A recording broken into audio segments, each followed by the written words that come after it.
Nous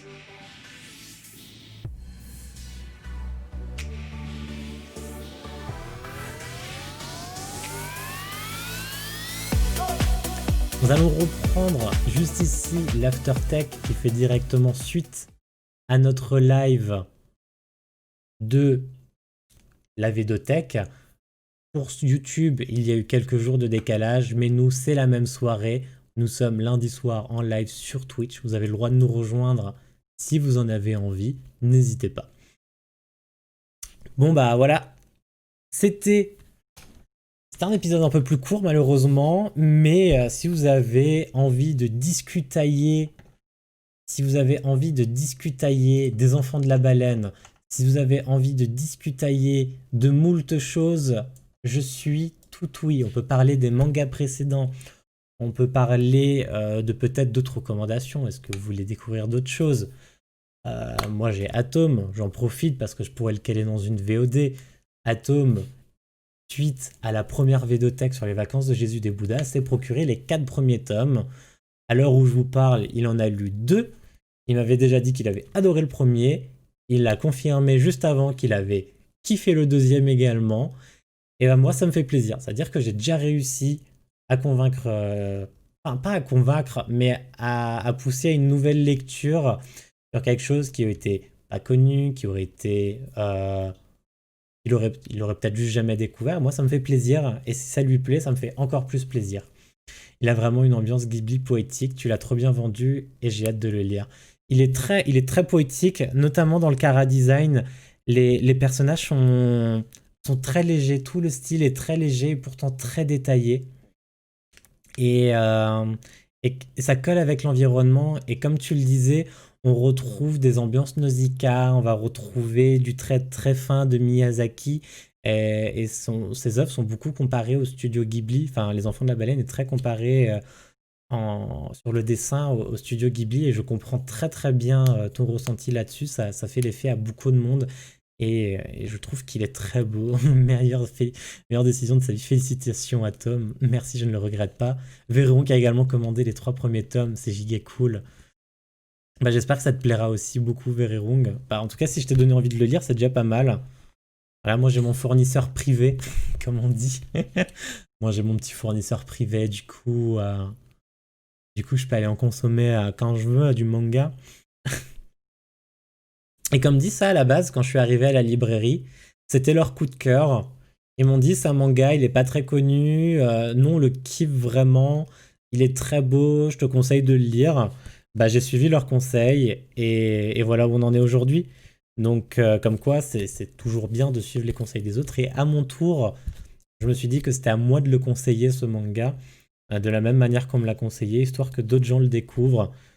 C'est une petite boutique, vous savez qu'il y a beaucoup de... Enfin, c'est une petite boutique, mais malgré ça, il y a quand même des grosses séries, hein. Naruto, One Piece, Bleach, l'Attaque des Titans, enfin, vraiment beaucoup de grosses séries.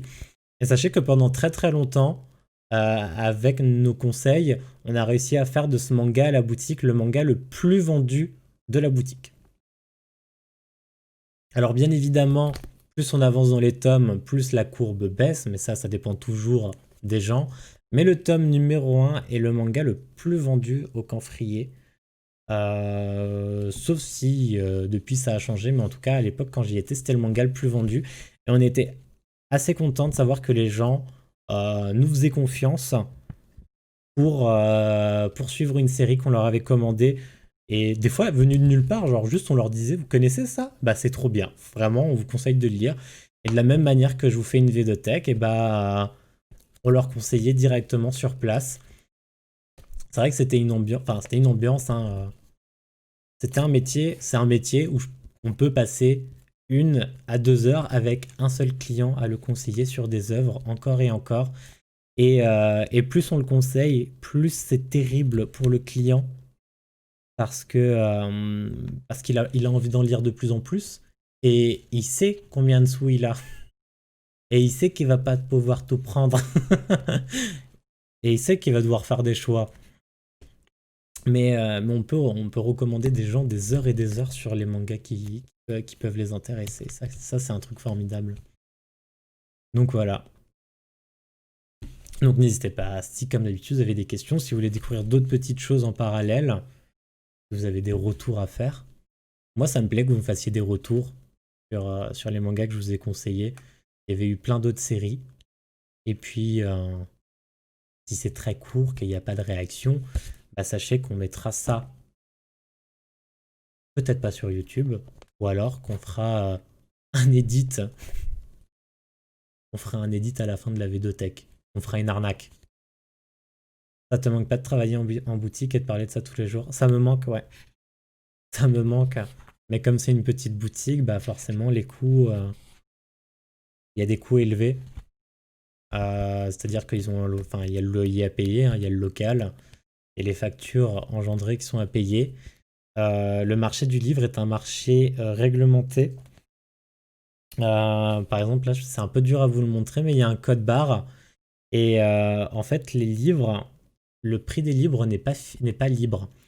Il y a ce qu'on appelle la loi Veil. Ouais, c'est la loi Veil. Et en fait, le prix des livres est réglementé partout. C'était une loi qui a été faite à l'époque pour, pour ne pas tuer l'industrie, enfin, pour ne pas tuer le marché du livre et ne pas tuer surtout les librairies face au développement des grandes surfaces.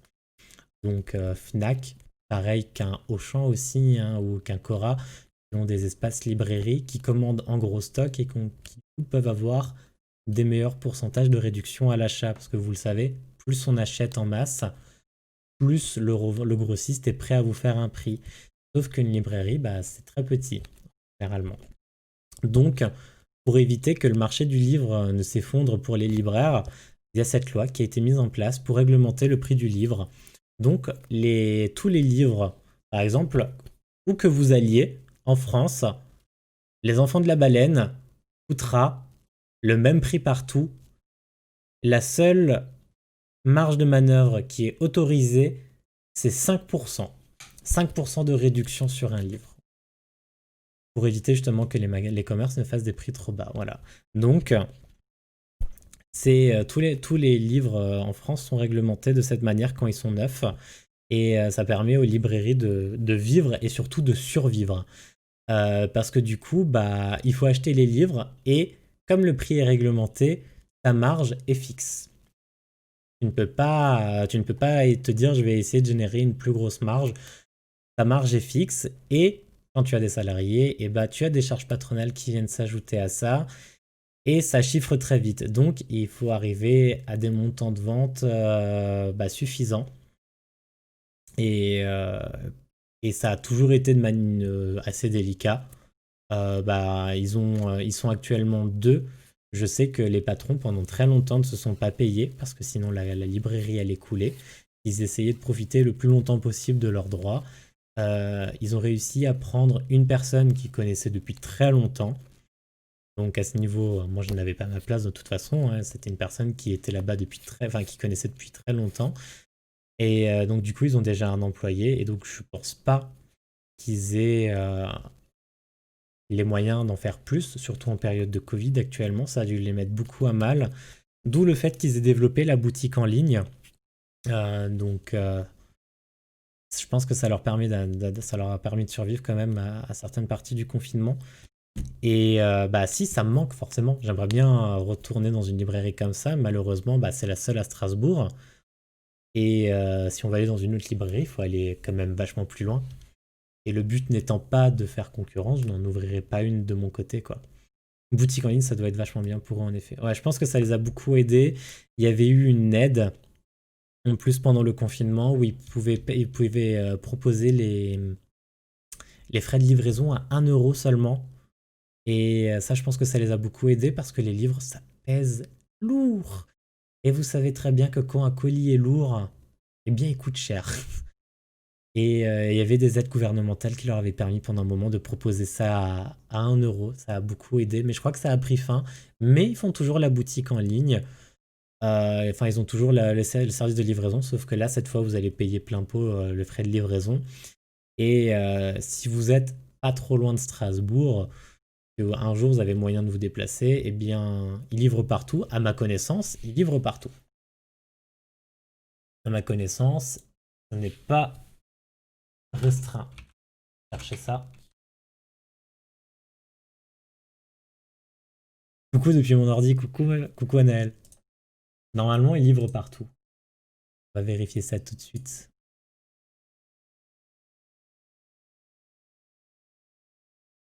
Et il faut, bah, j'allais en dire, si vous êtes dans la région de Strasbourg, et bah, vous pouvez directement faire un retrait en boutique. Ils font la commande s'il leur manque des trucs et vous pouvez les récupérer en boutique directement, ce qui est plutôt pratique. Poème. Je sais plus où c'est.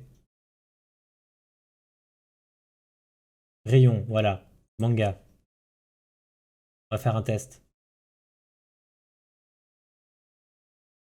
Voilà, on n'a qu'à dire qu'on a envie de commander. On n'a qu'à dire, voilà, on n'a qu'à dire qu'on a envie de commander le tome 6 de Kiei, qui a été réalisé par Kevin Tran. Voilà, il y a le prix du manga, blablabla. Voilà, on a la possibilité de retrait en magasin en payant sur place. Ou alors retrait en magasin, mais je paye directement en ligne. Qui est pratique aussi. Comme ça, quand j'arrive sur place, j'ai juste à dire salut, je viens chercher ma commande. Et sinon, vous avez la livraison. Voilà, et là on chiffre quand même, hein, voir les tarifs de livraison. Ils livrent partout en France. Colossimo, France métropolitaine, il y a l'outre-mer. Et malheureusement, hein, c'est ce que je vous ai dit, hein, les livres, ça chiffre vite. Mais il y a quand même un avantage à les prendre, quoi. Mais si vous êtes dans le coin, ou si vous n'êtes pas dans le coin, sachez qu'ils ont une très grande bibliothèque. Vachement plus que la mienne. Je rebondis sur ce que tu disais, mais c'est trop bien quand tu peux discuter avec le vendeur du livre que tu as acheté et qui te transmet sa passion. Bah, c'est ce que j'expliquais dans les premières vidéothèques, en fait. On avait... ce qui est bien en plus dans le marché du manga, c'est que des mangas, il y en a sur tout et n'importe quoi. Vraiment tout et n'importe quoi. Et on est des personnes... On est des personnes comme les autres. Donc, nous n'avons pas les mêmes goûts. Et comme nous n'avons pas les mêmes goûts, nous ne lisons pas les mêmes choses. Donc, forcément, quand une personne arrive, donc à l'époque, on était souvent en présentiel tous ensemble, parce que voilà, les horaires, quantité de travail, etc. Enfin, les gens font pas la même chose. En fait, quand une personne vient chercher un conseil, les premières informations qu'on essaye de prendre, c'est le style de manga. Voilà, selon la disponibilité, du coup, eh bien, selon le style de manga, on lui disait, par exemple, si c'était moi et qu'elle me disait, ouais, mon style de manga, c'est plus ça, et que c'était pas mon style de manga, je disais, attendez, je vais voir si mon collègue est disponible, parce que lui, il aime beaucoup, il s'y connaît très bien, et il pourra mieux vous conseiller.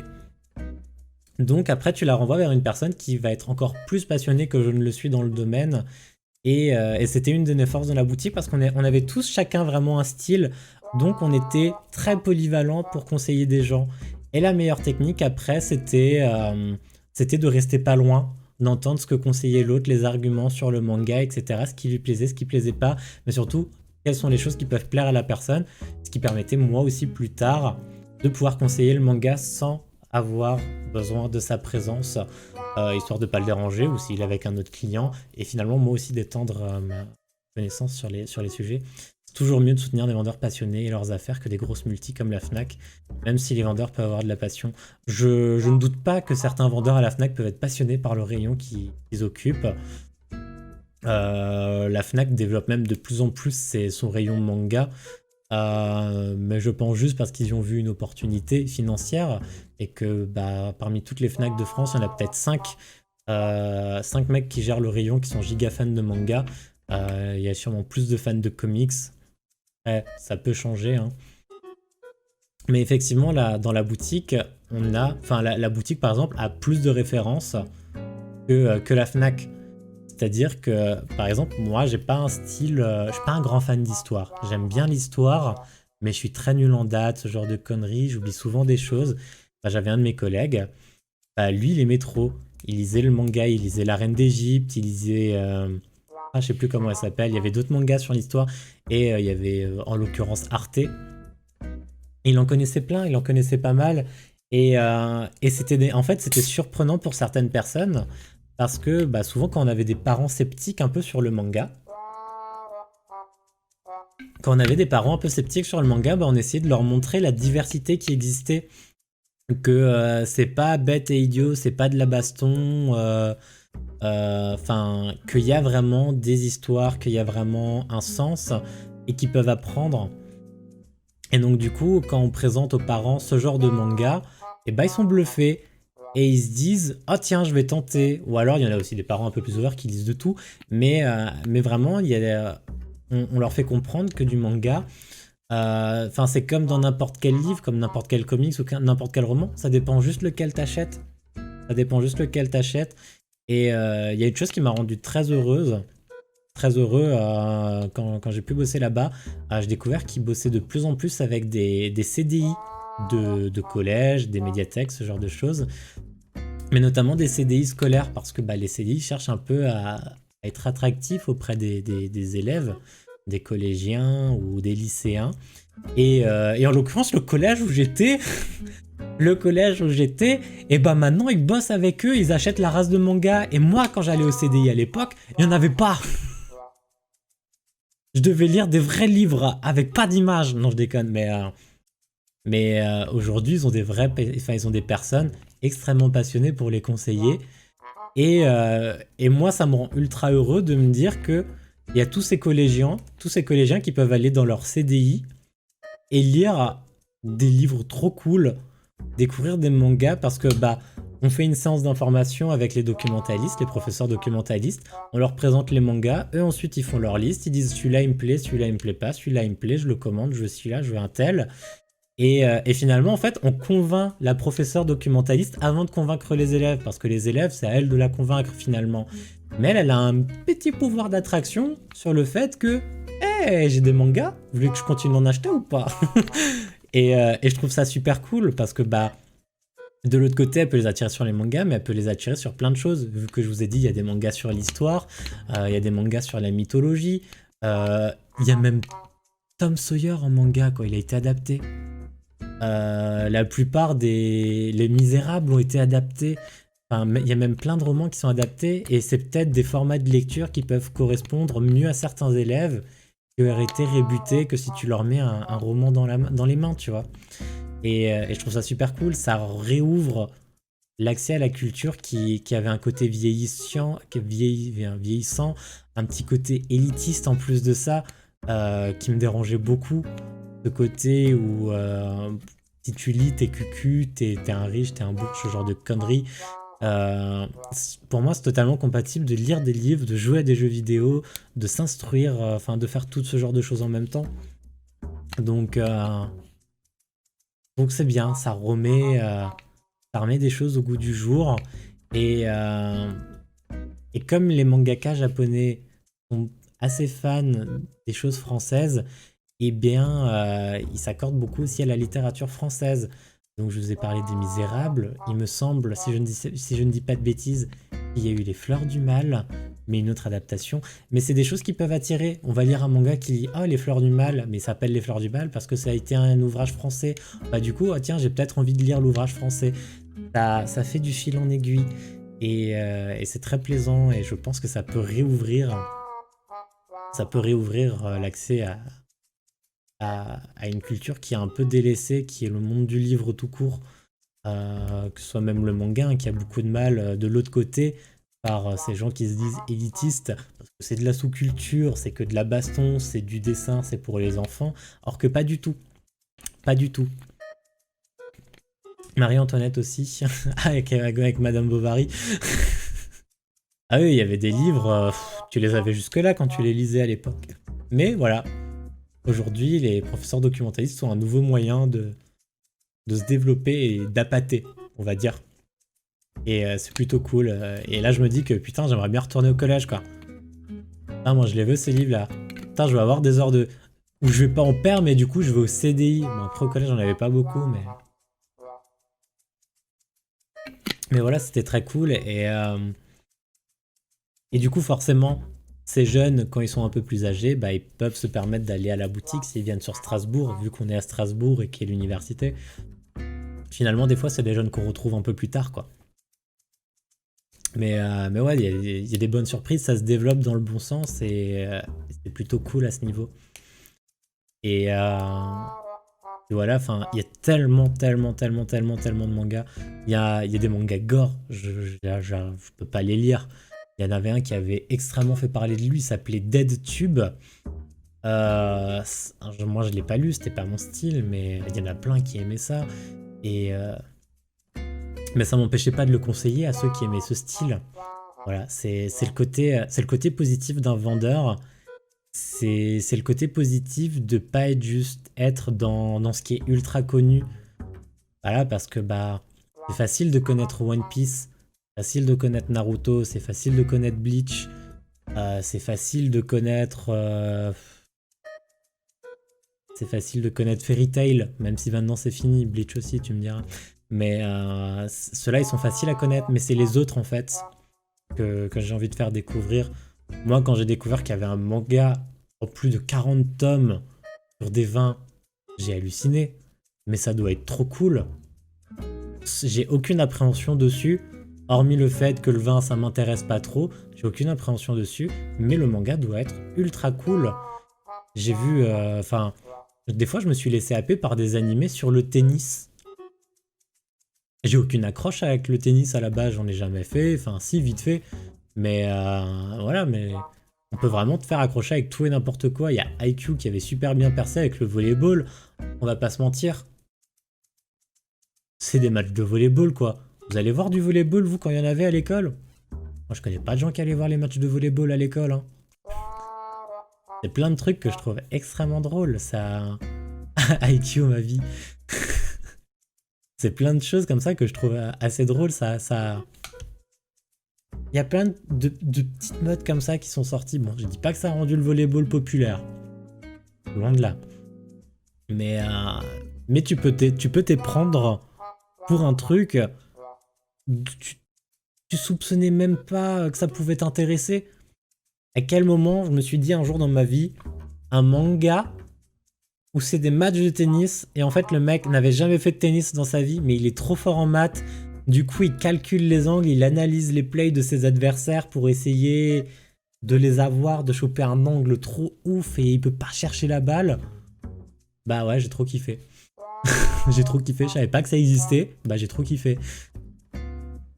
Et si vous avez la chance d'avoir G1, et à peu près sur n'importe quelle box d'opérateur, bah des fois vous pouvez faire des petites découvertes comme ça, parce qu'ils arrivent à choper des droits de mangas qui passent par-ci par-là, et finalement ces mangas sont super cool. Mais ouais, il y a tellement de trucs qui sortent et on se doute même pas.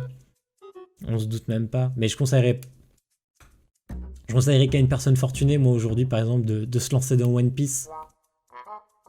Faut acheter 90 tomes. 90 tomes, c'est presque la moitié de ma collection. Je dois avoir un peu plus de 200 mangas. Imaginez s'il y en avait juste un tiers pour ça. J'ai 247 mangas. Donc imaginez si juste un tiers de ma collection c'était One Piece.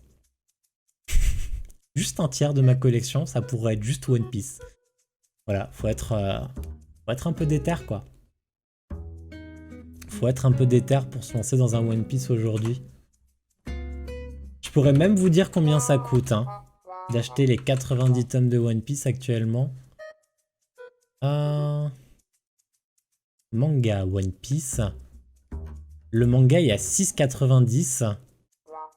On va prendre la calculatrice. Il y a 97 tomes. On est bientôt au 100. Hein. 97 tomes fois 6,90 €. 669 €. Imaginez, voilà. Vous voulez lire One Piece, c'est 700 balles.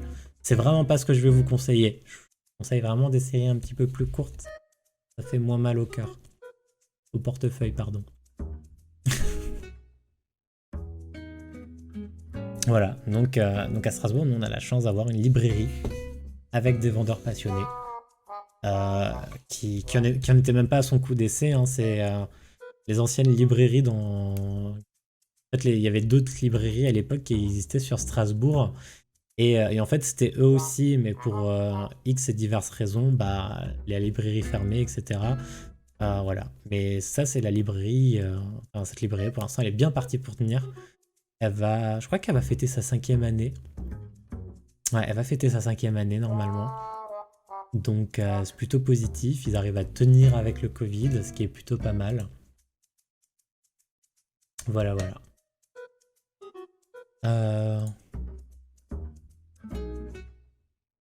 Voilà, moi j'ai, comme d'habitude, au bout d'un moment, j'ai plus trop grand chose à raconter dans ma vie. Donc si vous avez des choses à exprimer dans votre vie, n'hésitez toujours pas. Sinon on aura une vidéo tech courte et une after tech courte.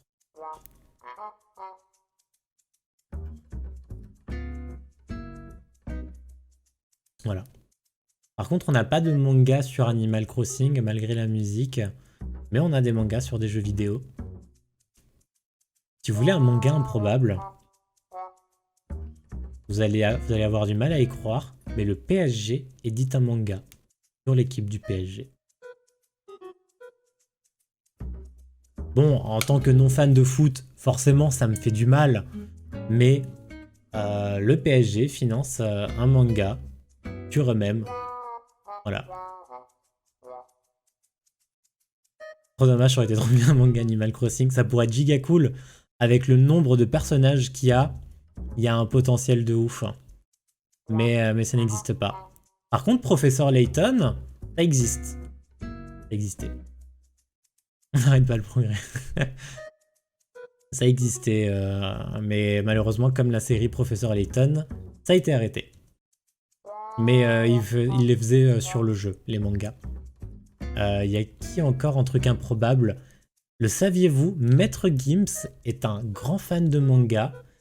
Il a d'ailleurs essayé lui-même d'en faire un.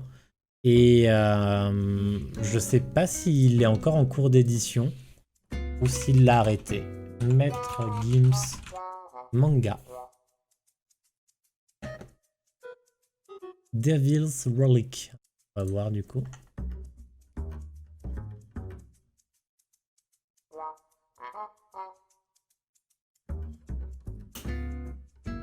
Alors. Ah, pour l'instant, il a fait qu'un tome. Et c'est plus jamais sorti depuis. Voilà, mais voilà, il a coécrit non, il l'a pas coécrit, il a écrit le manga et c'est quelqu'un d'autre qui l'a dessiné. Mais Maître Gims est un fan de manga. Voilà, c'est un peu partie des choses insoupçonnées. Dans les artistes, bon, il y en a plein qui le savent. Quand on est un petit peu fan du Japon, ça se remarque vite. Orelsan.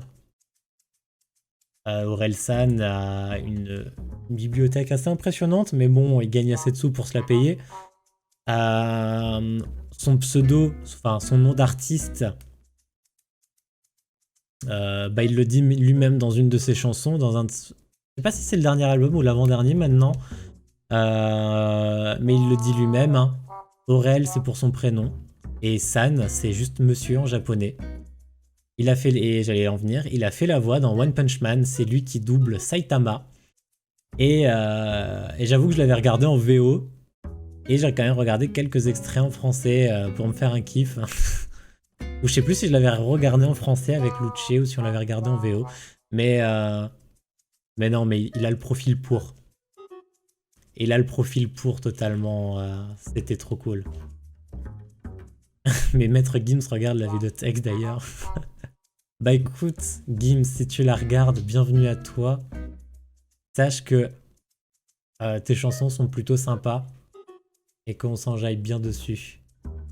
On l'avait regardé en FR pour entendre la voix. Moi, je l'avais regardé en VO tout seul à la sortie. Et quand je l'ai regardé avec toi, je l'ai regardé en VF. Bah, sachez que c'était super cool. Sa voix colle bien, au personnage. C'est un personnage mon footiste, alors Orelsan, quelle pépite dessus. C'était plutôt cool. Et j'ai pas encore regardé la saison 2. Mais voilà, pareil, One Punch Man. Alors One Punch Man, j'ai pas les mangas, J'ai regardé que en animé, mais n'hésitez pas à le regarder. Parce que c'est un manga qui n'a pas marché au Japon. Ni le manga, ni l'animé. Parce que si vous ne le saviez pas, Saitama est l'archétype entier du anti-héros des codes japonais. Et ils ont pas aimé. Bah, pour le coup, les mecs, ils avaient pas d'humour, ils ont pas kiffé. Mais alors Saitama, il est arrivé chez nous, on a tous kiffé. Voilà. Donc Saitama et les produits dérivés, il y en a pas trop. Parce que bah, les Japonais ils ont pas kiffé. Et si les Japonais ils kiffent pas, bah, ils en font pas. Il y a quelques figurines qui traînent, mais juste de Saitama. Vous allez galérer à trouver Genos, vous allez galérer à trouver d'autres personnages. Mais ouais, c'est trop cool. Ah, et puis le générique, quand ça gueule juste One Punch au début. Ça, quel plaisir! Ça, j'ai limite envie de le mettre. J'ai limite envie de le mettre, là, sachez-le. Tu as beaucoup de produits dérivés de manga. Alors, j'ai plus de produits dérivés de jeux vidéo. Je suis un gros collectionneur de The Legend of Zelda. Je suis un gros collectionneur de The Legend of Zelda. Mais j'ai quelques produits dérivés. Je suis en train d'essayer de regarder ce que j'ai pas. Alors j'ai des figurines pop hein, qui traînent, bien évidemment. Quelques-unes, vraiment celles qui me plaisaient. Après, j'ai d'autres figurines qui traînent. Alors l'un de mes premiers animés, bah, ça a été One Piece. Hein. Nous sommes en 2021 et je suis toujours à jour. C'est pour vous dire l'histoire d'amour. Hein. Donc, bah, quand j'ai eu un pouvoir d'achat, d'où la photo de profil Twitch, oui. Ah, récupère ton pied. Mais par exemple, j'ai quelques figurines très sympathiques, notamment Port Guys the Ace. Cette figurine est juste incroyable. Elle m'a pas coûté très cher et pourtant elle a des détails tellement ouf. Du coup, c'est une figurine que j'apprécie beaucoup. J'ai pas mal, ouais, j'ai quelques produits dérivés de One Piece. Bah, j'ai Port Guys the Ace, j'ai Trafalgar Law, j'ai Corazon, le sort de Doflamingo. Tac, tac, qui est-ce que j'ai d'autre? J'ai un Doraemon. Attendez, il est trop mimes. J'ai un Doraemon pirate.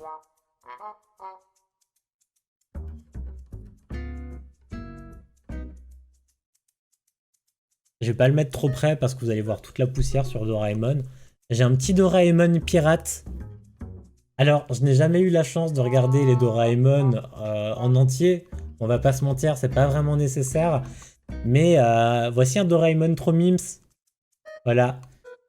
Si vous ne le saviez pas, bah autre personne qui est fan du Japon, Jean Reno. Cherchez Jean Reno pub Doraemon. Vous allez être surpris.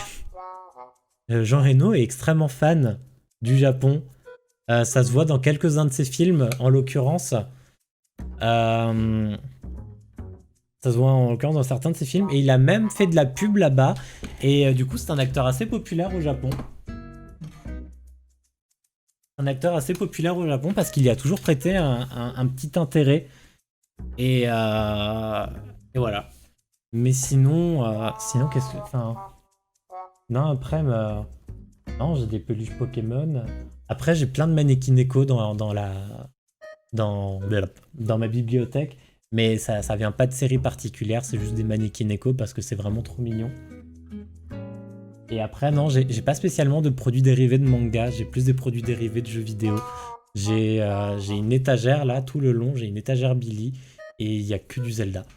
Mon ex avait une sorte de Monopoly en taille sur Doraemon. Je suis sûr il trichait parce que je pouvais pas lire les cartes.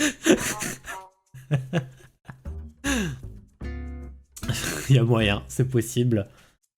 Après, en jeu, bah,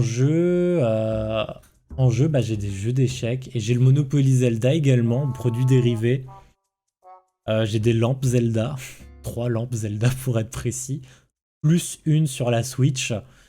J'ai plein de statues Zelda, j'ai tous les amiibo Zelda, j'ai des arcs de Zelda, j'ai des habits Zelda, j'ai un Monopoly Zelda, j'ai le jeu d'échecs Zelda. Tu dois kiffer faire la poussière de tes figurines, c'est une horreur.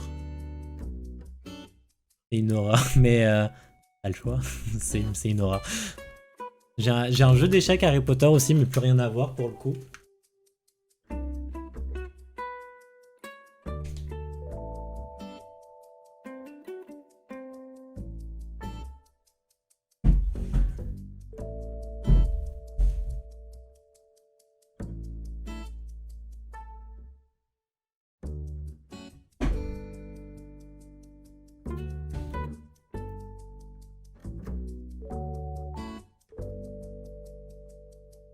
On sent le désespoir dans ton regard.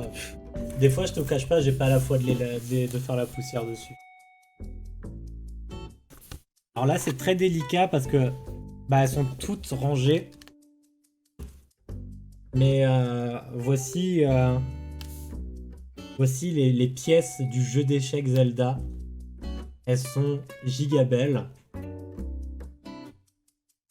J'avais eu de la chance de tomber dessus par hasard parce qu'il était en rupture de stock. Je suis tombé par hasard dedans dans un Micromania. J'ai jamais été aussi content de mettre les pieds dans un Micromania et de claquer 100 balles de manière inopinée parce qu'il était pas donné. Mais celui-là, ouais, il est trop mimes. Celui-là, il est trop beau. Il est vraiment trop beau. Et j'ai celui-là d'Harry Potter aussi. Un de ceux d'Harry Potter.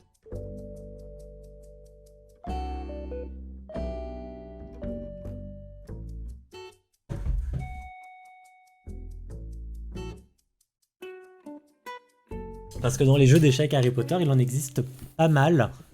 Tu joues aux échecs? Oui, j'aime bien les échecs. Alors, je suis plus très fort, mais j'aime bien les échecs.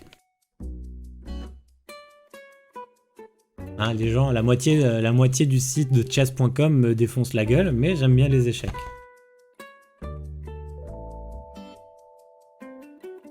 Si, il est fort. Oui, mais je suis fort par rapport à toi parce que je te l'apprends. Mais voilà. Un jeu d'échecs Harry Potter parce que j'ai toujours trouvé qu'il était très beau, le jeu d'Harry Potter qu'on voyait dans le 1. Et donc là, c'est un jeu d'échecs et c'est exactement les mêmes pièces. Alors forcément, quand j'étais tombé dessus au Harry Potter Store qu'il y avait eu à Paris pour la sortie des Animaux Fantastiques 2, bah forcément, j'ai craqué. Ouais, enfin, regardez juste, ça c'est la taille d'une seule équipe, c'est la taille des pièces d'une seule équipe, c'est giga grand. C'est giga grand quoi. Et voilà, enfin des jeux d'échecs, j'en ai 4. J'en ai 4 grands et 1 de voyage. Voilà, comme ça je peux jouer aux échecs en toutes circonstances et je l'ai sur la Switch. Et plus récemment, j'ai eu un jeu de shogi qui est juste là aussi. Oui, j'ai compté celui-là de Noël dans le 4ème justement. J'ai un jeu Harry Potter, j'en ai un Harry Potter, j'en ai un Zelda, j'en ai un standard en bois. J'en ai eu un nouveau en bois dans le style chinois, qui est très beau que m'a offert Luce. Et j'en ai un petit pour le voyage. Voilà, ça c'est ma collection de jeux d'échecs. Mais ne croyez pas quand c'est écrit que je suis très fort dans le chat. Je suis connaisseur, je connais les bases. C'est un mec.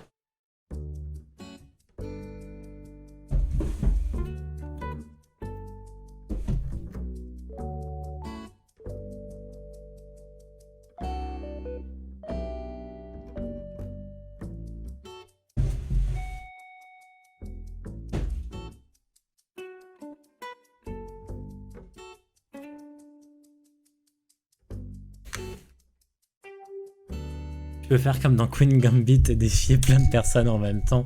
Je faisais ça au lycée, mais ça marchait parce que bah les gens étaient moins forts que moi, mais ouais, au lycée je jouais beaucoup aux échecs. Un bon manga qui parle d'échecs, bah j'en ai un donc, en l'occurrence, c'est une série courte C'est un manga sympathique, c'est un manga un peu enfant, mais il n'existe pas de manga plus développé là-dessus. Après, on partira sur du shogi, mais je vais le chercher.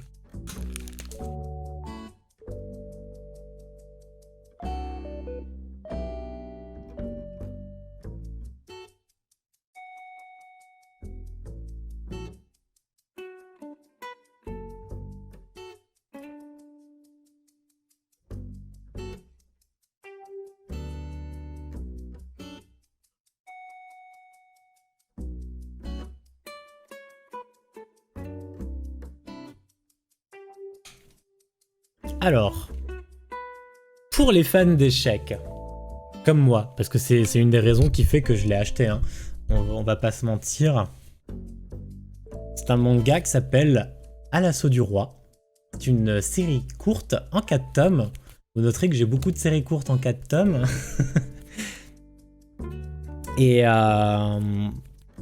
forcément, à la base, bah, quand je vois le titre et que je vois la couverture, je comprends très vite de quoi va parler le manga. Et donc j'ai voulu m'y intéresser. Donc bah j'ai acheté et j'ai lu.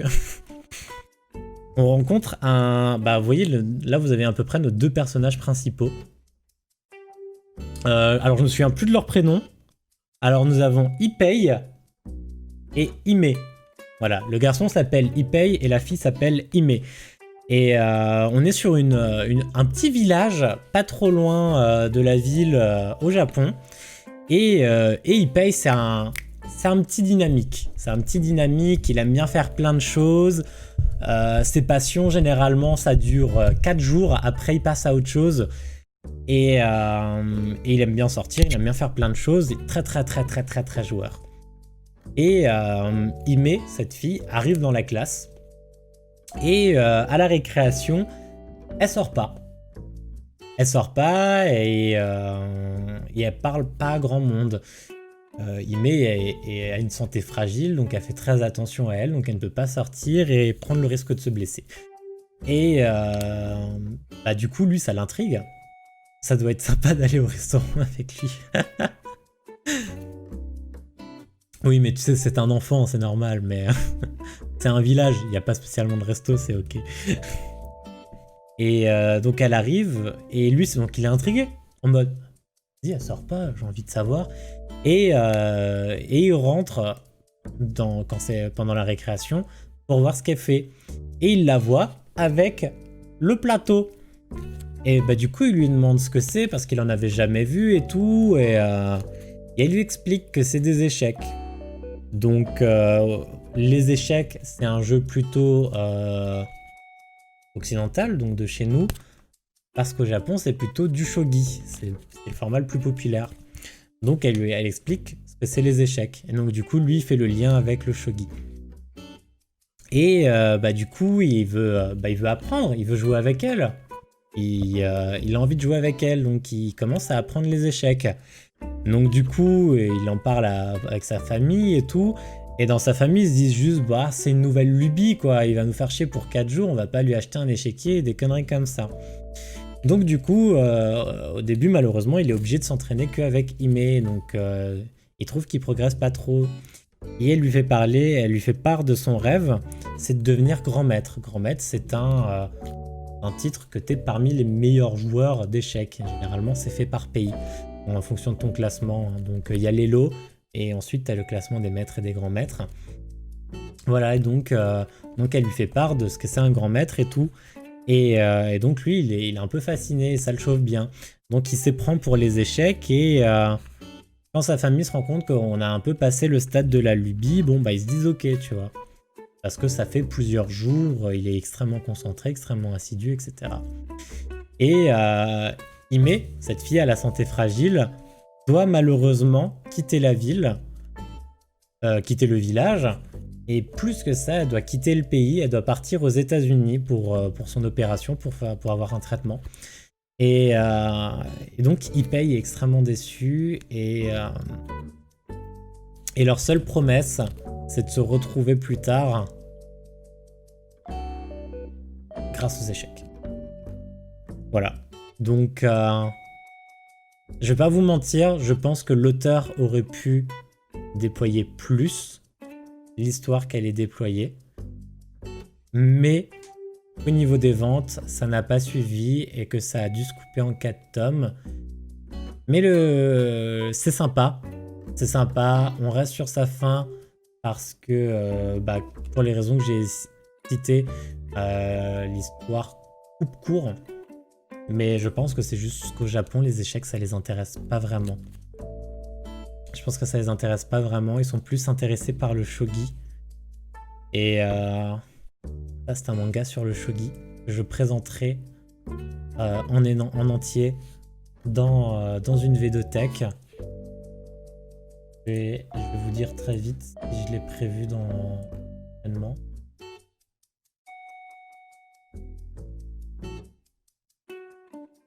Je sais pas si je lui ai déjà donné une date ou pas. Je lui ai donné une date. Je vous le présente le mois prochain.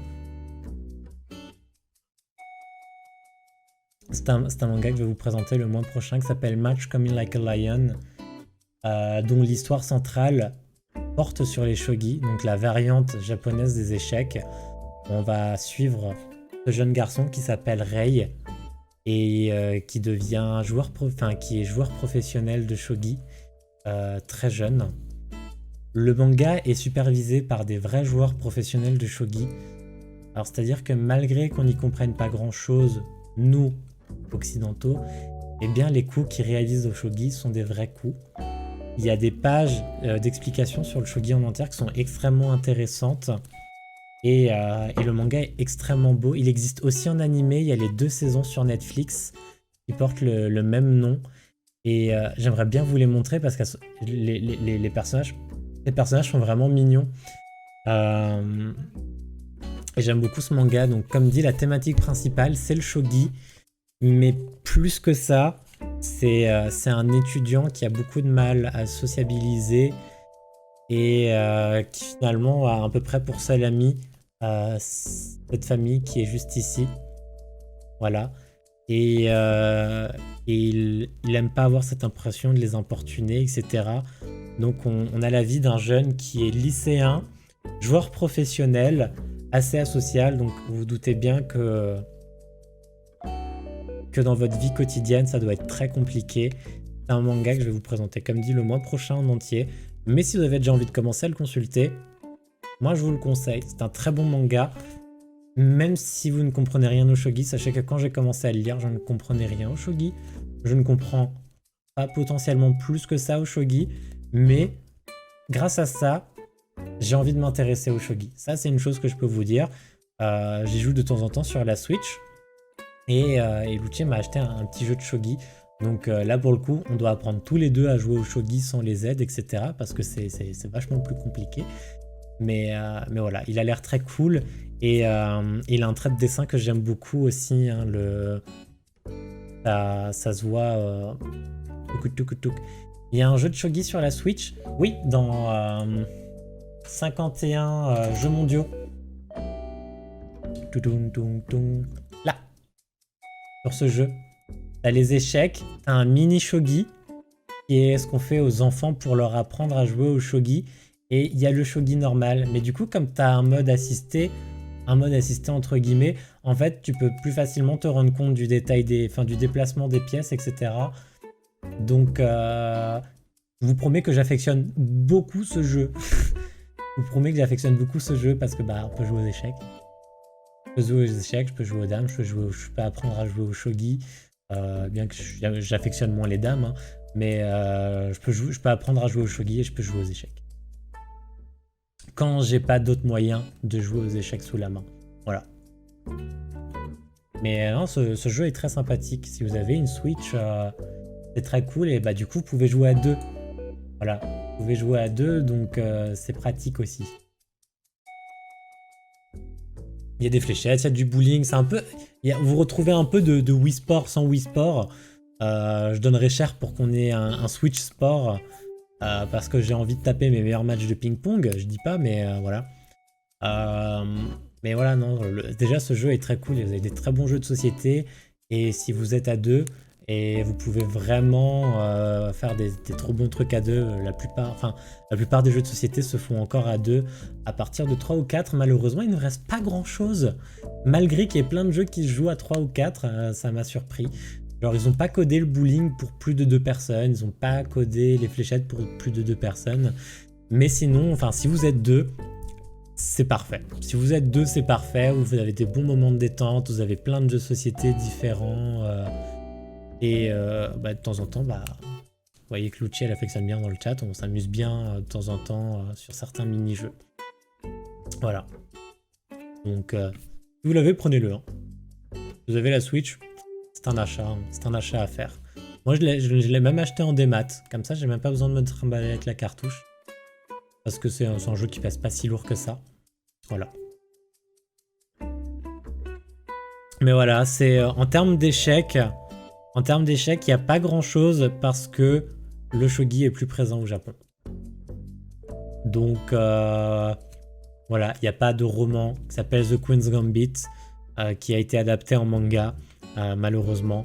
Enfin, pas malheureusement, mais c'est américain et ça va plutôt le rester parce que le Japon a déjà son propre jeu, c'est le shogi. J'ai même découvert un truc assez impressionnant avec le shogi. Le shogi, en fait, les échecs, c'est un plateau de 8 par 8. Le shogi, déjà, c'est un plateau de 9 par 9, avec une autre disposition de pièces et d'autres pièces, bien évidemment, qui a une stratégie plus élevée. C'est pas un jeu... C'est un jeu moins fermé que les échecs. Et le mini shogi, c'est un plateau de 5 par 5, je crois, ou de 6 par 6. 5 par 5, je crois. Et donc avec moins de pièces, mais qui permet d'apprendre des bases du jeu.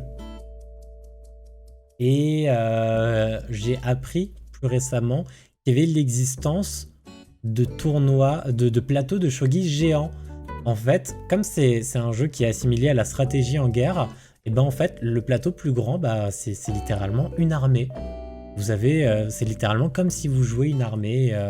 Vous avez un plateau géant de shogi. Je sais pas si on peut en trouver sur internet. Plateau.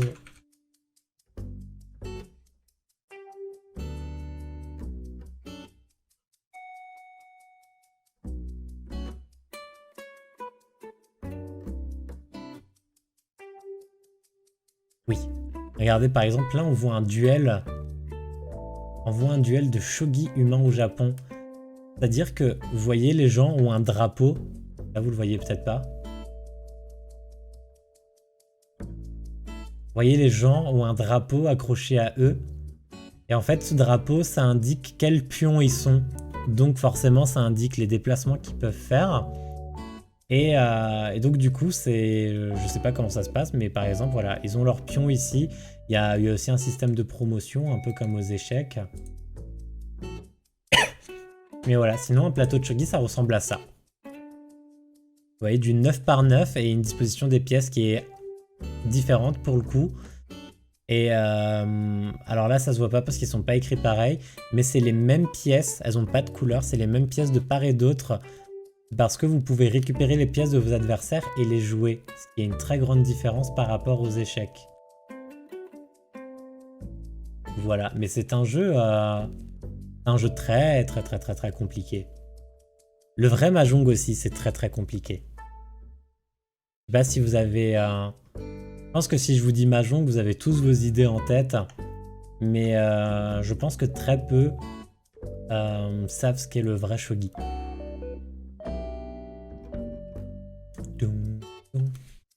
Voilà. Vous avez envie de savoir ce qu'est le vrai Mahjong. Trop bien le Mahjong. Mais tu connais... On est d'accord que tu connais le Mahjong qu'il y avait sur ton ordinateur où tu dois trouver les paires. Ou du coup tu connais vraiment le vrai shogi. Le vrai Mahjong. Il faut que j'arrête de me tromper. Où tu connais vraiment le vrai Mahjong. Parce que le Mahjong où il faut trouver des paires, c'est pas le vrai Mahjong. C'est une variante du Mahjong. Un peu un format mini-jeu en fait. Le vrai Mahjong, alors le vrai Mahjong, je pourrais même plus vous expliquer les règles. Mais ça ressemble un peu Ma mère jouait au vrai Mahjong, j'ai vu une ou deux fois, mais je me souviens plus de tout. Pareil, j'ai fait une fois du vrai Mahjong et je me souviens plus de tout. On pourrait le comparer un peu au Rami par rapport aux cartes. Mais rien que les pièces sont trop... Les pièces sont gigabelles. Alors ça, c'est les mêmes pièces, elles sont gigabelles. On pourrait un peu le comparer au Rami, aux cartes. Il faut faire des groupes de cartes. En fait, avec vos tuiles, il faut faire des combos. C'est-à-dire que vous allez devoir, par exemple, faire une suite. Vous allez devoir faire 3 fois la même pièce. Vous allez devoir faire... je sais plus après quels sont les trucs, mais par exemple, il y a un truc qui s'appelle Mahjong, mais enfin, une manière organique qui s'appelle le Mahjong, et il faut marquer un certain nombre de points, et il faut le faire en premier. Et donc, en fait, vous avez toutes les tuiles devant vous. C'est pas disposé au milieu, etc. Vous avez les tuiles devant vous, et je vais vous piocher, etc. au fur et à mesure. Et c'est un jeu qui est tout aussi compliqué, parce que quand vous n'êtes pas habitué, bah, vous voyez rien du tout. C'est horrible. Mais ça fait partie des jeux qui sont très intéressants à apprendre hein, si vous avez l'occasion. Mais ouais, le Mahjong c'est plutôt cool. Tout est cool, ils font rien qui est pas cool. Le jeu de Go c'est cool, c'est frustrant, c'est giga frustrant mais c'est cool. Le Reversi, je sais pas si ça vient de chez eux mais c'est giga cool aussi. Voilà. Je pense que si vous n'avez plus rien, nous allons nous laisser là. Vous avez le temps que je fasse mes phrases très lentement. Tentez de relancer un sujet si vous en avez un. Et sinon, peut-être bientôt l'heure de se faire des gros bisous. Vous tapez vite, attention. Donc voilà, c'était notre After Tech. Ah, un After Tech, du coup, c'était sympa. Parce qu'on a varié un peu sur jeux et séries, ce qui était plus... jeu de société, etc. et culture, c'était plutôt cool, j'ai bien aimé également. Merci en tout cas pour ce soir, de rien, ça me fait plaisir également. Donc nous allons mettre fin à l'Aftertech juste ici. On se retrouve lundi soir en stream 21h pour la prochaine Vedotech en live. Mercredi, si vous décidez de rester sur YouTube, normalement midi, si je n'oublie pas programmé. Voilà, donc je vous fais à tous des gros bisous, je vous souhaite une bonne soirée. Merci d'avoir suivi ce live, merci d'avoir suivi cette Vedotech, merci d'avoir suivi cette Aftertech. Au revoir.